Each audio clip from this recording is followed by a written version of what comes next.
Hello everyone, this is Anushri And this is Medha, and we on behalf of the Beaming Notes team can't thank you enough for your overwhelming support over the past few years. It is because of your love and appreciation that we have been able to launch our very own YouTube channel. And we need your support this time as well. So go ahead, hit that subscribe button and show us some love. And now, let's head over to the video. Hello everyone and welcome to Beaming Notes. And in this video, we're going to take a look at the summary of Ranga's Marriage, a story by Masti Venkatesha Iyengar. About the author. Masti Venkatesha Iyengar was a well-known writer in Kannada language. He was the fourth among Kannada writers to be honoured with the Gyanpith Award, the highest literary honour conferred in India. He was popularly referred to as Masti Kannada Asti, which means Masti Kannada's treasure. He is most renowned for his short stories. He wrote under the pen name Srinivasa. He was honoured with the title Rajaseva Sakta by then Maharaja of Mysore, Nalvadi Krishnaraja Vadeyar. His first published work was Rangana Maduve, written in 1910. The title is the original form of the short story that is to be discussed in context here, Ranga's Marriage. About the story. The story Ranga's Marriage is about an accountant's son who is the first of his village to receive English education and was sent outside for studies. On his return, the villagers think that he would have completely transformed into something new and alien. But he seems to have different ideas for marriage until the narrator intervenes and the reader sees that Ranga is no exception to traditional ideas of marriage. Summary. Although the title Ranganatha Vivah or Ranganatha Vijaya or any other mouthful heavy title like Jagannatha's Victory or Girija Kalyana could have been used instead of the simple title Ranga's Wedding, the narrator claims that it is more apt because it is indeed the story of the very own Ranga's wedding and about Jagannatha's victory or Girija's wedding. Narrator then goes on to describe their humble village. Although being a small, insignificant place which does not even appear on any map, the narrator is annoyed at the arrogance of the cartographers as to ignore the existence of a full village, but he does not brood over it.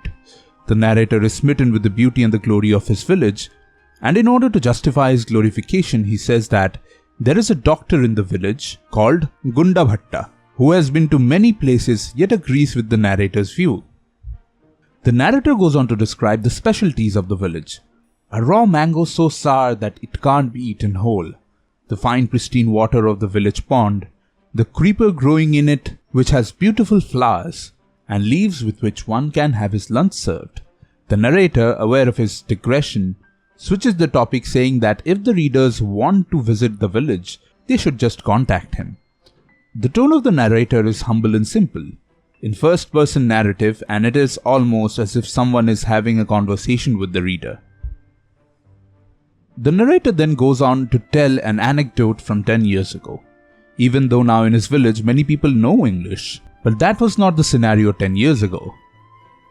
Very few people knew English back then, and it was the village accountant who was the first one to have the courage to send his son, Ranga, to Bangalore to study.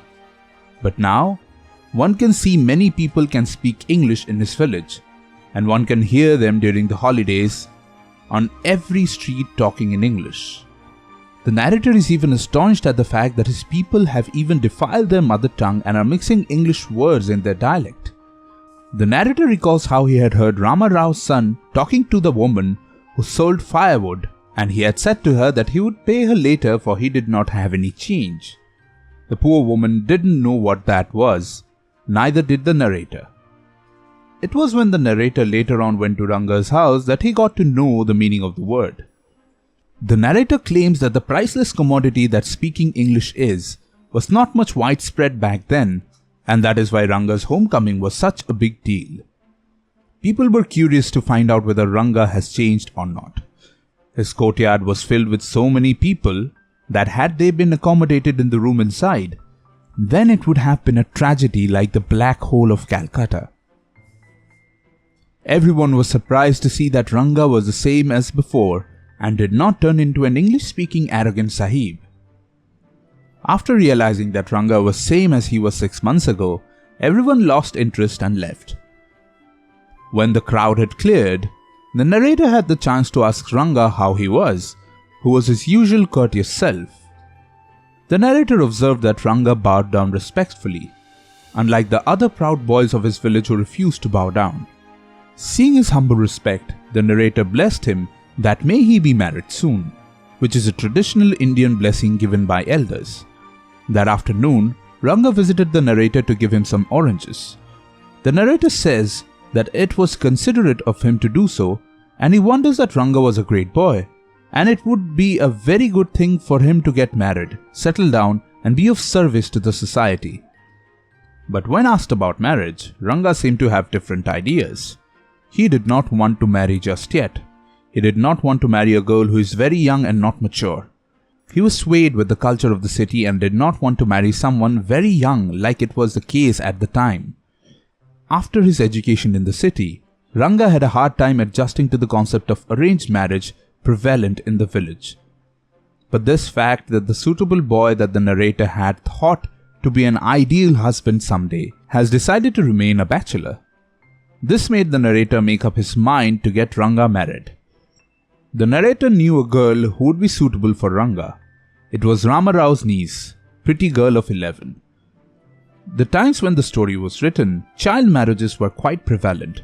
Thus, it was not astonishing on the narrator's part to pair Ranga up with a child of 11 years old. So the girl, Rama Rao's niece, had come to stay with her uncle in the village. She was from a big town, so she knew how to play veena and harmonium and has a sweet voice. The narrator also goes on to say that the girl had lost her parents, due to which the uncle had brought her home. Under all these circumstances, both of them, Ranga and the girl, would be perfect for each other. The narrator was well acquainted with the girl as he was a frequent visitor to Rama Rao's place, and the girl too, whose name now came to be known as Ratna, was also very comfortable with the narrator. The next morning, the narrator paid a visit to Ratna. It was Friday, an auspicious day for Hindus, so Ratna had worn a grand sari. The narrator asked her to sing a song for him. The narrator had also very cunningly sent for Ranga to come to Rama Rao's house. And as per plan, Ranga came upon while Ratna was singing, and he was smitten by the voice.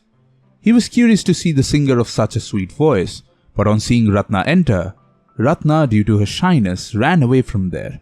Although Ranga had opted to leave in order for the singing to continue, but even the narrator knew they were just mere words. He compared the shock and resentment of Ranga when the singing stopped to the dropping of a juicy ripe mango from one's mouth even before one had eaten it. Ranga and Ratna exchanged an eye contact, and the narrator knew that this would seal the deal. But the narrator wanted to make Ranga work for his love.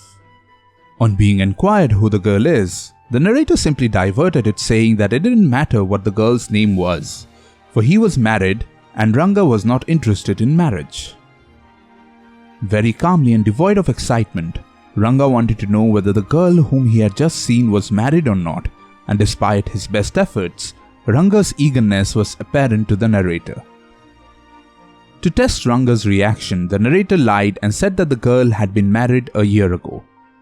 On hearing this, Ranga got disheartened and excused himself and left.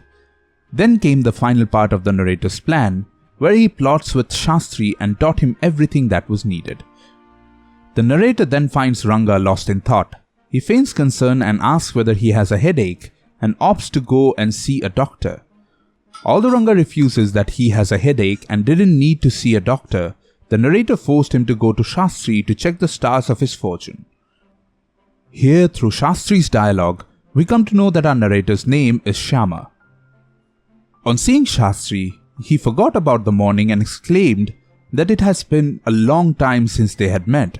Shama almost ruined his plan due to the outburst of his rage, but the Shastri corrected him and the disaster was averted. Then, carefully, the full plan was carried out and Ranga was instigated by both of them. Shastri had claimed that it was due to a girl that Ranga was acting like this, and that's what his stars said. Shastri furthermore says that her name will be something that is found in the ocean. And they go on to suggest arbitrary names like Kamala and Bachi, In exasperation, Ranga suggested that why couldn't the name be Ratna? He confessed that he was thinking of marrying her, but the fact that she was married disheartened him. Later on, while visiting Ramarao, Shyama told Ranga that Ratna was in fact not married, and that he was misinformed. Shyama then goes on to argue with Shastri that even his marvelous Shastras couldn't have done what he had done, which Shastri took as offense and told that sooner or later he would have figured it out and that Shyama shouldn't underestimate the power of the Shastras. The narrative then fast forwards to a few years later, where Ranga's son, whom he has named Shyama, is turning 3 years old. Shyama says it's a silly decision to name such a golden child after such a worthless being, that it was an English custom to do so, and goes on to ask Ranga about things in his home. The story ends with the little Shyama embracing our narrator Shyama, and as a gift for his birthday, he places a ring on little Shyama's finger. The author then respectfully takes his leave, hoping to have amused his readers, and concludes the story. So, did you find the video helpful? If so, please don't forget to hit that subscribe button and continue to encourage us more to deliver more such poem analysis and English language tips to help you to get set and ready for your examinations. All the best.